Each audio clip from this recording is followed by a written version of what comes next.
Yo, UPSC aspirants, let's talk ethics. Sounds boring, right?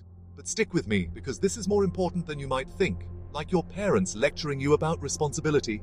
You might roll your eyes, but deep down, you know they have a point. But hold up. This stuff is crucial, especially if you're going to be a public servant. It's not just about following rules, it's about making decisions that affect real lives. Imagine you're a doctor. You wouldn't prescribe random pills, right? You'd carefully consider what's best for your patient. You have a duty to do what's best for your patients. Their health and well-being are in your hands. Same goes for public service. You're serving the people, and that comes with a responsibility to act ethically. Your actions can build or break trust. No cutting corners, no playing favorites. Your decisions impact lives. Every choice you make can have a ripple effect on the community. Think of it like this. Public trust is like your phone battery. It's essential for everything you do. Every shady decision, every time you bend the rules, it drains a little bit. It might not seem like much at first, but it adds up.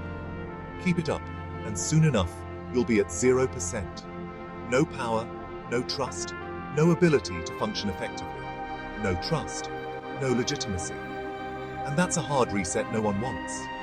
So, remember, ethics isn't just a buzzword. It's the foundation of effective public service.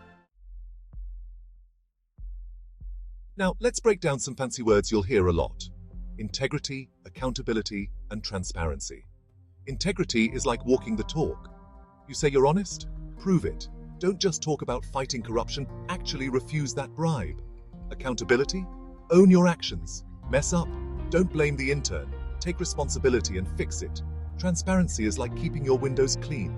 Let people see what's going on. Publish your decisions. Explain your reasoning. Sunlight, as they say, is the best disinfectant. It builds trust and keeps everyone honest. Remember the Bhopal gas tragedy? It was one of the worst industrial disasters in history. Thousands died because a company cut corners on safety. The gas leak from the Union Carbide plant exposed the dark side of industrial negligence. It's a stark reminder of what happens when ethics take a back seat. Safety protocols were ignored, and the consequences were catastrophic. This wasn't just a legal failure, it was a moral one.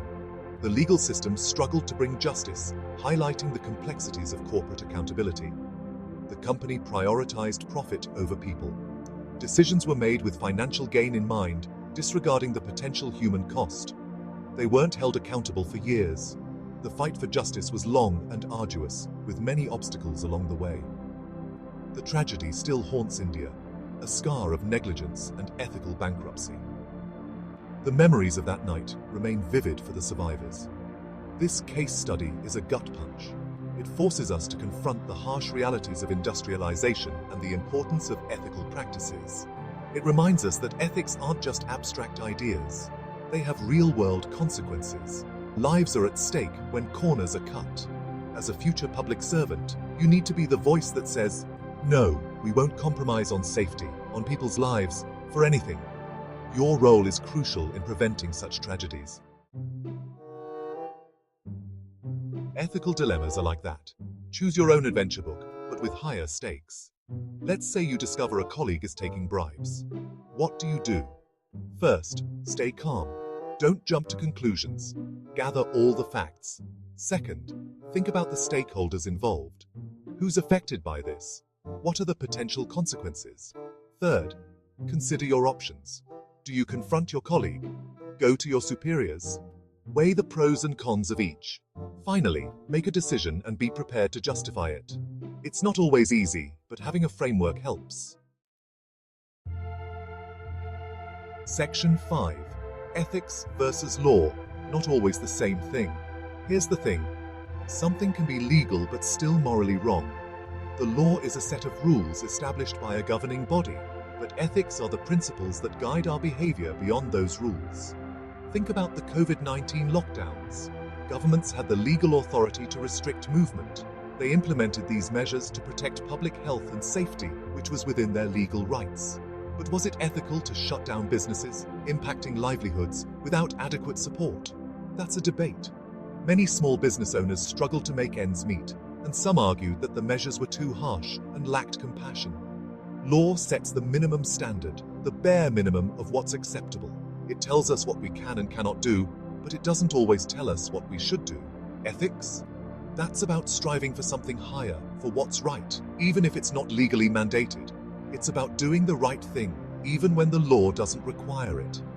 As a public servant, you'll face situations where you have to navigate this grey area. You'll need to balance legal obligations with ethical considerations, making decisions that are both lawful and morally sound. Your moral compass is just as important as your law books. It will guide you in making choices that uphold both the letter and the spirit of the law, ensuring that your actions are just and fair. Section 6. Feeling your way through. Emotional intelligence in ethics. Ever make a decision in the heat of the moment and regret it later? Yeah, we've all been there. That's where emotional intelligence comes in. It's about understanding and managing your emotions and those of others. Let's say you're dealing with a frustrated citizen. You can yell back, but that's not helpful. Instead, use your emotional intelligence. Listen to their concerns. Empathize with their situation. Respond calmly and professionally. It diffuses the situation and shows you care. Emotional intelligence helps you build trust, resolve conflicts peacefully, and make ethical decisions even under pressure. Section 7. Bringing it all together. Key takeaways for your UPSC journey. So, what have we learned? Ethics matter. They're not just abstract concepts. They have real-world consequences. As aspiring public servants, you have a duty to uphold the highest ethical standards. Remember the 3 pillars: integrity, accountability, and transparency. They're not just buzzwords. They're your guiding principles. When faced with ethical dilemmas, don't panic. Use a structured approach to analyze the situation and make informed decisions. And never underestimate the power of emotional intelligence. It's not just about being smart, it's about being human, empathetic, and understanding. Section 8. Ready, set, ethics. Tips for tackling UPSC questions. Now, for the million-dollar question, how do you ace those ethics questions in your UPSC exams? First, know your stuff. Understand the concepts, the case studies, the laws. Second, practice, practice, practice. Solve mock test papers. Analyze previous year's questions. Third, be clear and concise. The examiner doesn't have all day to decipher your handwriting. Finally, and most importantly, be genuine.